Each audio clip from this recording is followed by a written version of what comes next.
শুনলাম ছাত্ররা নাকি গোপনে মিটিং করে, সচিবালয়ে গিয়ে পদ ভাগাভাগি করে, কে কোন পদ নেবে এইসব।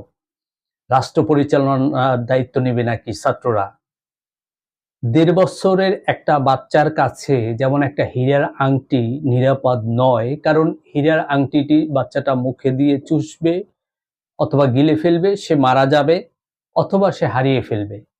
তাই এই বাচ্চাদের কাছে এই হীরার আংটি যেরকম নিরাপদ নয়, তদ্রূপ অপরিপক্ক বা ছাত্রদের হাতেও দেশটা নিরাপদ নয়।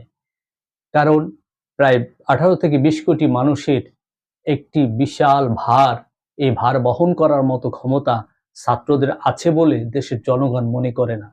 তাই ছাত্রদের উচিত তাদের পড়াশোনায় মনোযোগ দেয়া এবং অভিজ্ঞতা অর্জন করা। যখন সময় আসবে তখন তারা রাজনীতিতে আসবে। ধন্যবাদ সবাইকে।